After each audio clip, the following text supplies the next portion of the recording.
Hey guys, welcome to the channel. It's Alex here. I just wanted to thank you guys so much for coming and supporting my video. Just doing a little introduction here before all these videos, and I just wanted to really show my appreciation for you guys coming onto the channel. It really means a lot, and I just really hope that you guys drop a like, comment, subscribe, all that jazz. And without further ado, I'm not going to hold you any longer. Thank you again, and let's click to the video. What is going on, guys? Today we are finishing off the series, finishing a little bit short just because I want to give you guys some stuff that you want to watch. With the linebackers, I just want to give you guys some fun stuff to look at, and if you guys don't like it, then obviously I ain't going to post it, but I started this, I'm going to finish it in the best way possible. Might as well just do skill positions, right?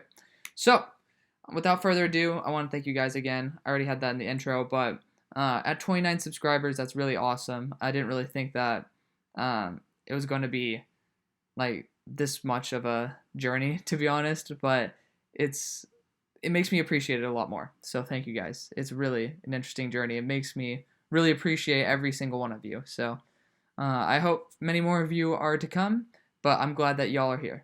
So going off with my first linebacker of the class, Micah Parsons, you guys can see in-depth analysis on these first round dudes in my first round video, 27 minutes long, so obviously a bit longer than this. Micah Parsons, all-around dude. He's got a 93 rating in PFF, and I thought that I was just hugely high on this guy. That's really weird. Definitely, I thought I was the highest type of guy on this player, on Micah, but he is insane. He just pops off on tape and kicks ass. I mean, this guy can take over an entire football game. So really excited to see how this guy turns out in the NFL. I mean, this dude is a dude. It's just flat out. I don't really need to describe it anymore. If you guys want some more in-depth analysis, go to the first round mock. Dylan Moses. Literally the only reason he's at 14 is because of his injury concerns. Tore his ACL. Honestly, that's it. If he returns to form, he could be up in the 10 spot. This is a really good class, by the way. Going to the next one, Charles Snowden. He just 6'7", uses every inch of his length. That's what she said. And then is able to cover. He needs to work on his run game a bit, but I mean, if you just coach somebody on how to deal with the run game, you have a bona fide number one linebacker for a very long period of time.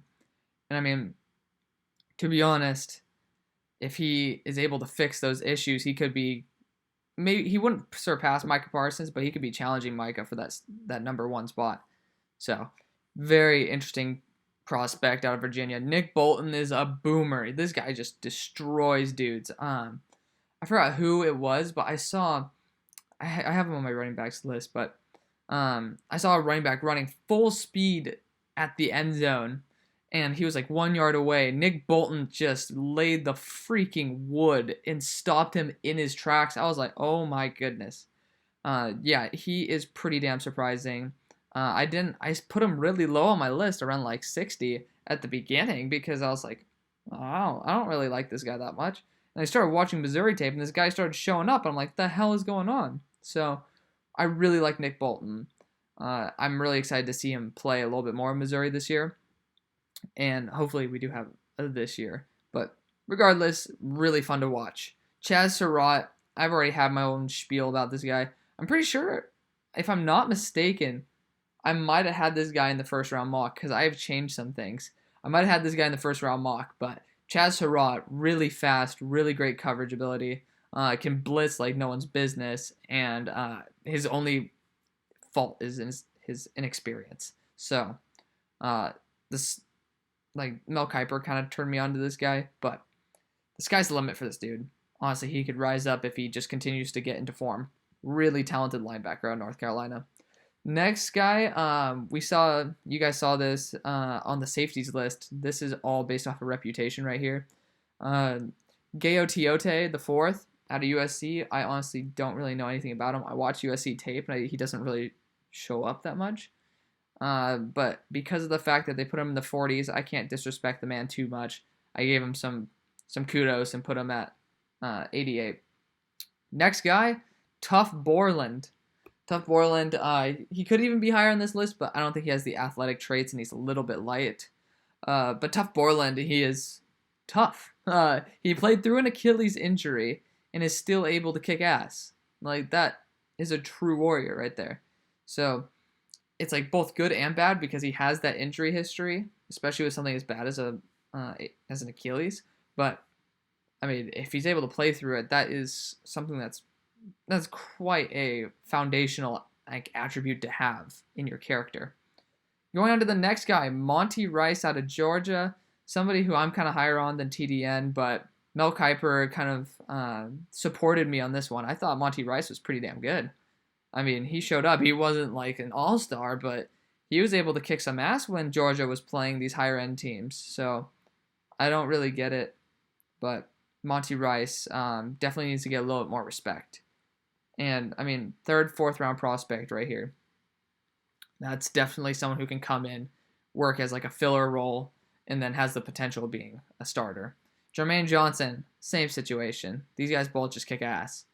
But obviously they have a lot to learn. They're just not like NFL grade in terms of like starting, but they have the tools. They have the toolkit. They have the coaching at Georgia.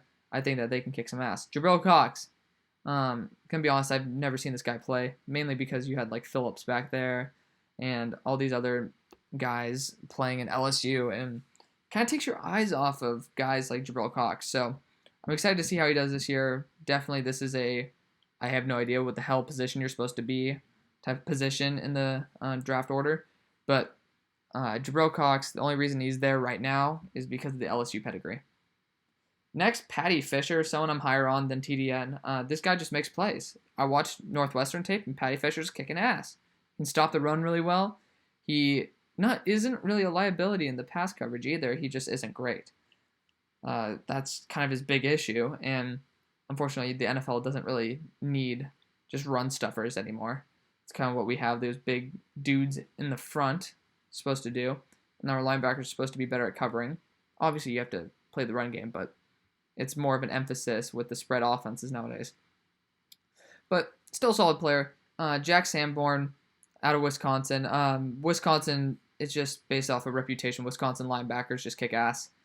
I mean, obviously, this spot doesn't say he's kicking ass, and TDN, I'm pretty sure, didn't have him as high as I did.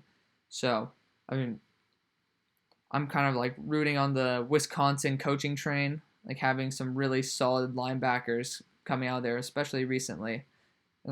So, yeah, I mean, Wisconsin, great school for linebackers. They have good coaching. Somebody you can pick up in like one of the later rounds, and then just have somebody who's solid who can fill in. That's kind of what you want. At this like draft position, you want to fill in some needs and then maybe see if they have some upside, right? Next, Deshaun Whyte out of Oklahoma. So Deshaun Whyte has pretty much been in the shadow of Kenneth Murray in his short career at Oklahoma. And that's kind of what has led him to not really be respected as a linebacker prospect. But I think if he's able to, because obviously he has to take the reins now that Kenneth Murray's not there. If he's able to do it well, then he's going to rise up this list because we saw Kenneth Murray was the number 23 overall pick. I'm not mistaken, 23. But still, I mean, it's just, you got to see how he goes, you know? Kenneth Murray was just the star on that linebacking core, and Deshaun Whyte was just in the shadow. So, we got to see. Next, Ventrell Miller. Going to be honest, I like Florida linebackers, and Ventrell Miller hasn't really done too much, but he has upside. I mean, there's not really much else for me to say there. Cameron McGrone out of Michigan. Gonna be honest, I don't know too much about him. This is more of a reputation thing, and then they had him much higher than I did, so I kind of want to give him some respect. So, I mean, these guys, the later you get on the list, obviously these guys don't all have draft profiles, and it's like you can't just watch. That's really weird. You can't really watch just every single second of college tape within a month of being on YouTube, and that's why I've really just been trying to continue to be more knowledgeable about these players that I don't know. And Cameron McGrone and Joshua Ross are two of those guys. So, regardless, next is Merlin Robertson, ASU. I mean, I've seen him make some plays on tape. Solid guy, but definitely more of a project. Don't really think he's going to amount to much in the NFL, but has that potential. That's the key. Has the potential. That's what makes people draftable, is if you have potential. Next, already just talked about Joshua Ross. Same thing as Cameron McGrone, somebody who was ranked higher and also Michigan rep. Next, Adam Anderson out of Georgia. Just another rotational linebacker, you know? Somebody who definitely doesn't have the presence of a Jermaine Johnson or a Monty Rice, but has that great Georgia coaching tree. Has people like Roquan Smith. I'm not sure if he played with Roquan or like behind Roquan, but he has Rice, he has Johnson. He has guys who he can learn from, and that is honestly what you need when you bring in somebody to just fill in a role. Next, Enroll Thompson out of Mississippi State. Wow, I haven't had a hard time saying Mississippi in forever. He's been in the shadow of Willie Gay. That's the only problem. You just see Willie Gay just kicking ass.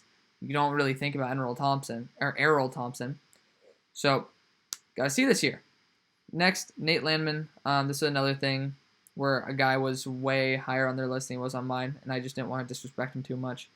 Damone Clark, LSU linebacker. I mean, I gotta see these guys play. They're just sitting back there behind Patrick Queen, and then Phillips as well. So, gotta see how these guys play. Derek Barnes out of Purdue, another guy where they just had him higher than I did, and then Zacoby McClain is, I like Auburn linebackers, so I just had to give this guy a little bit of respect. So, I mean, obviously, not the most fun list in the world, but, you know, it's something, especially here at the top. These guys, I am ecstatic about. This is a really fun, top-heavy linebacker class. Unlike the safeties, which is more depth-based, this is much, like, top-heavy, and I'm really excited to see how it goes. So thank you guys so much for watching. I'm not going to hold you here any longer. On the road to 30 subs, and then on up. Thank you guys so much again. I'll see you on the far side. Peace.